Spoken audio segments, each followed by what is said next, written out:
તો આજે હું ને મારો ભાઈબંધ જઈએ રહ્યા વાઘપુરાના મેળામાં। તો બપોરના 12 વાગે આ ભાઈને થયું આજે તો મહાશિવરાત્રી છે તો ફરવા તો જવું પડે ને, તો શું નીકળી ગયા વાઘપુરા માટે। હવે થયું એમ હે કે મને કે મારા ભાઈબંધને કોઈને પણ મેળો ક્યાં હે એ તો ખબર નથી, તો જે બાજુ વસ્તી વર્તી હતી એ બાજુ અમે પણ વરી ગયા। પણ ભાઈ ટ્રાફિકના કારણે અમે અમારું બાઇક અહીંયા જ પાર્ક કરી દીધું, કેમ કે અમને લાગ્યું કે મેળો થોડોક જ આગળ હશે, પણ થોડીક વારની અંદર જ અમારો વેમ ઉતરી ગયો અને મારે બાઇક લેવા પાછું જવું પડ્યું। પછી ભાઈ અહીંયા આવ્યો તો ખબર પડી કે અહીંયા તો ખતરનાક ભીડ છે અને અંદર બધા લોકો માંડ જઈ રહ્યા છે। પછી નેટ મંદિર પાસે પહોંચ્યા અને કર્યા ભગવાન શિવના દર્શન કર્યા બાદ નીકળી પડ્યા મેળો ફરવા માટે। ને સૌથી વધારે મોજમાં તો આ લોકો જ હતા।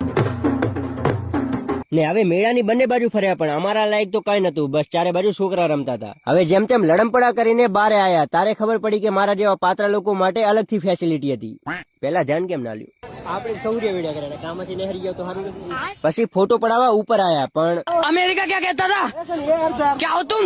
પછી નહેરી પડ્યા ઘર બાજુ, બધું રેડી હતું, બસ લોકોને અંદર એન્ટ્રી લેવામાં બહુ તકલીફ પડતી હતી। ચાલો આટલું તો ચાલે રાખે, બાકી તમે મહાશિવરાત્રીના દાડે ક્યાં જતા કોમેન્ટમાં કહેતા જાજો। હર હર મહાદેવ। તો આજે હું ને મારો ભાઈબંધ જઈએ રહ્યા વાઘપુરાના મેળામાં। તો બપોરના 12 વાગે આ ભાઈને થયું આજે તો મહાશિવરાત્રી છે તો ફરવા તો જવું પડે ને, તો શું નીકળી ગયા વાઘપુરા માટે। હવે થયું એમ હે કે મને કે મારા ભાઈબંધને કોઈને પણ મેળો ક્યાં હે એ તો ખબર નથી, તો જે બાજુ વસ્તી વર્તી હતી એ બાજુ અમે પણ વરી ગયા। પણ ભાઈ ટ્રાફિકના કારણે અમે અમારું બાઇક અહીંયા જ પાર્ક કરી દીધું, કેમ કે અમને લાગ્યું કે મેળો થોડોક જ આગળ હશે, પણ થોડીક વારની અંદર જ અમારો વેમ ઉતરી ગયો અને મારે બાઇક લેવા પાછું જવું પડ્યું। પછી ભાઈ અહીંયા આવ્યો તો ખબર પડી કે અહીંયા તો ખતરનાક ભીડ છે અને અંદર બધા લોકો માંડ જઈ રહ્યા છે। પછી નેટ મંદિર પાસે પહોંચ્યા અને કર્યા ભગવાન શિવના દર્શન કર્યા બાદ નીકળી પડ્યા મેળો ફરવા માટે। ને સૌથી વધારે મોજમાં તો આ લોકો જ હતા।